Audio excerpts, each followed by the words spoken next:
कौन से पत्रकार हैं जो आप ये गुंडागर्दी कर रहे हैं? इसके सर पर आपने कहा किसका हाथ है, तो भाजपा का हाथ है, आरएसएस का हाथ है। सारे यूट्यूबर्स को ये लोग बदनाम कर रहे हैं। खुद आप फरार चल रहे हैं, सरकार ही गिरा दीजिए। और इसकी जगह बेऊर जेल में होनी चाहिए। उल्टा चोर कोतवाल को डांटे। मनीष कश्यप खुद को बिहार का सबसे बड़ा पत्रकार कहता है, लेकिन उसके भी दामन दूध के धुले हुए नहीं है। मनीष कश्यप के पिछले रिकॉर्ड की बात कर ली जाए तो कुल 7 मामले दर्ज हैं और लगातार तमिलनाडु मामले में जिस प्रकार से मनीष कश्यप झूठ परोस रहा था और कहीं ना कहीं अफवाह के माध्यम से स्थितियों को बिगाड़ना चाहता था, लेकिन उसके मंसूबे पर बिहार पुलिस मुख्यालय ने भंडाफोड़ दिया और आर्थिक अपराध इकाई में कुल एफआईआर जो दर्ज किए गए हैं, 2 से 3 एफआईआर दर्ज किए गए, जिसके बाद लगातार मनीष कश्यप भागा फिर रहा है और अपने मामले को लेकर सीधे तौर पे जिम्मेवार तेजस्वी यादव को ठहरा रहा है। तमाम मुद्दों पे बात करने के लिए हमारे साथ पूर्व आईपीएस अमिताभ दास जी हैं। कई जिलों के एसपी भी रहे हैं, लंबा अनुभव रहा है तमाम चीजों का। उनसे बात करेंगे और समझने की कोशिश करेंगे कि मनीष कश्यप जिस प्रकार से लगातार झूठ परोस रहा था और स्थितियों को बिगाड़ने का काम कर रहा था, तो लेकिन समय रहते जो वर्तमान सरकार है, वर्तमान जो तमाम जो बिहार के डिप्टी सीएम है, जो नीतीश कुमार मुख्यमंत्री हैं, उन्होंने कहीं ना कहीं मनीष कश्यप के झूठ को पकड़ लिया और एफआईआर दर्ज होने के बाद लगातार मनीष कश्यप किस बिल में घुसा हुआ है और बिल में घुसकर लगातार सरकार पर हमलावर है। तमाम चीजों को समझेंगे सर। 2025 में बिहार विधानसभा का चुनाव है और जिस प्रकार से तमिलनाडु में जो बिहारी मजदूर रहते हैं, किसी तरह की कोई घटना नहीं हुई थी ना। जो तमाम वीडियो के माध्यम से, फर्जी वीडियो के माध्यम से जो बिहार को बदनाम किया जा रहा था, जो तमिलनाडु के सरकार को बदनाम किया जा रहा था, और इस सब खेल के पीछे कहीं ना कहीं मनीष कश्यप था। एफआईआर दर्ज कर लिया गया। उसके बाद किस बिल में घुस गया है, पुलिस लगातार खोज रही है, लेकिन बिल के अंदर से चिल्ला रहा है, तेजस्वी यादव को कह रहा है सरकार गिरा देंगे, ये कर देंगे, वो कर देंगे। आखिर किसके इशारे पे इतना, आखिर मनीष कश्यप के सर पे किसका हाथ है कि वो इतना चिल्ला रहा और दावा ठोक रहा, सीना ठोक रहा? अब तो सारी बात देखिए खुल गई है। मनीष कश्यप जिसकी आप बात कर रहे हैं, ऐसे सड़क छाप लोगों पर मैं इंटरव्यू भी नहीं देना चाहता। गुंडा है। हाँ, वही मैंने कहा ना, ऐसे सड़क छाप गुंडों पर मैं क्या बोलूं। लेकिन चूंकि इन लोगों ने माहौल को इतना खराब कर दिया है कि मुझे भी मतलब मुंह खोलना पड़ रहा है कि एक बात तो खुली हुई है कि इसके सर पर आपने कहा किसका हाथ है, तो भाजपा का हाथ है, आरएसएस का हाथ है। फिर आप बोल रहे हैं आपके ऊपर भी चिल्लाने लगेगा, लनपन बोलने लगेगा। अब मुझ पर चिल्लाने से क्या होता है? ये तो कहते हैं ना, कुत्ते भूखे हजार हाथी चले बाजार। मेरे बारे में बहुत सारे माफिया वाले बोलते रहते, उसकी मैं परवाह नहीं करता, लेकिन सच्चाई तो बतानी होगी ना। तो ये आदमी भाजपा का एजेंट है, आरएसएस का एजेंट है। जो मेरी जानकारी, इसने खुद पहले भी कहीं से चुनाव लड़ा था, चनपटिया से शायद, और 2020 में चुनाव लड़ा था, 4000 वोट आया था, चंदा मांग के चुनाव लड़ा था। बिल्कुल। और अब लगता है कि ये भाजपा में आने का इसका मतलब मन बन चुका है, राम भक्त बन चुका है। लेकिन देखिए, अब मैं क्या कहूँ इसकी गुंडागर्दी पर। पहली बात तो मेरी जो जानकारी है, इसने पत्रकारिता की कहीं से ढंग की पढ़ाई नहीं की है। यदि आप पत्रकारिता करते हैं तो कायदे से आपके पास मास कॉम की डिग्री होनी चाहिए, है ना। आपके पास पत्रकारिता की कोई डिग्री, कम से कम कुछ डिप्लोमा होना चाहिए, कुछ तो आपके पास होना चाहिए। वैसी कोई भी डिग्री नहीं है।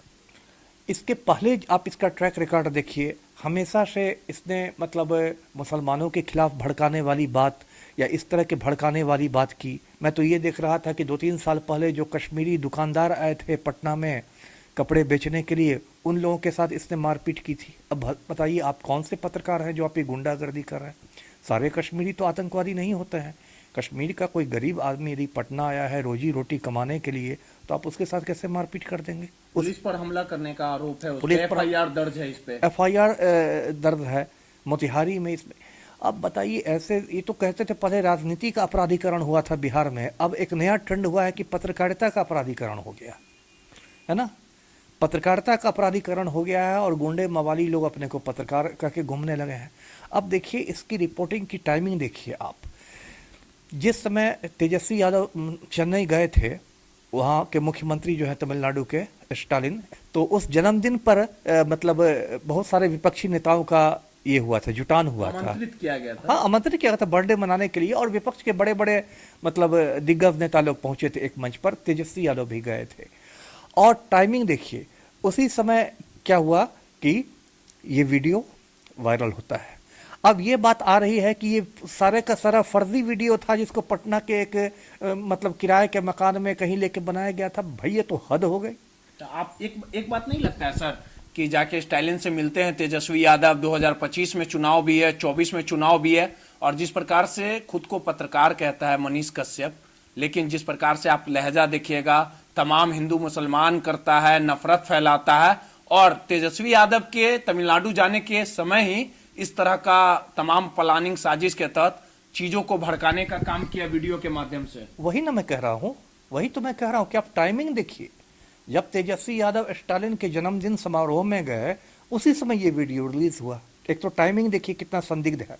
दूसरी बात कि अब जो बात आई है पुलिस पड़ताल में कि वो पूरा का जो पूरा वीडियो था, वो 2 लड़कों को लेकर एक फर्जी वीडियो बनाया गया था, है ना। उन 2 लड़कों की भी गिरफ्तारी हो गई है। तो बताइए, ये पत्रकारिता है? ये तो विशुद्ध 420 है ना। और सबसे दुख की बात है कि ऐसे लोग जो सड़क छाप गुंडे हैं, ये पूरे सारे यूट्यूबर्स को ये लोग बदनाम कर रहे हैं। देखिए, एक बात समझिए, दर्शकों को मैं बताता हूँ, हम लोग गोदी मीडिया के दौर में रह रहे हैं, जब बड़े बड़े जो टीवी चैनल्स हैं वो खुलेआम मोदी की दलाली कर रहे हैं, पत्रकारिता के नाम पर दलाली कर रहे हैं। ऐसी स्थिति में कुछ यूट्यूबर्स ने, कुछ यूट्यूब वाले पत्रकारों ने पत्रकारिता की इज्जत बचाई हुई है। मैं खुद रेगुलरली कुछ बड़े बड़े यूट्यूबर्स को देखता हूँ, जैसे रवीश कुमार हुए, पुण्य प्रसून वाजपेयी हुए, नवीन कुमार हुए, अजीत अंजुम हुए, ऐसे ऐसे जो यूट्यूबर्स हैं, प्रज्ञा मिश्रा हुई। इसका भी गैंग है। नहीं, मैं इससे तो कोई तुलना नहीं, मैं कह रहा हूँ कि बड़े बड़े यूट्यूबर्स ईमानदारी की पत्रकारिता करते हैं और पत्रकारिता की इज्जत बचा के रखे हुए हैं। यहाँ तक कि पटना में आपका ही मान लीजिए चैनल है, छोटे छोटे चैनल है, लेकिन जिम्मेदारी वाली पत्रकारिता करते हैं। लेकिन ये जो महाशय है जिसकी आप चर्चा कर रहे हैं, ये तो मैं कह रहा हूँ कि बिल्कुल सड़क छाप गुंडा है, और इसकी जगह बेऊर जेल में होनी चाहिए।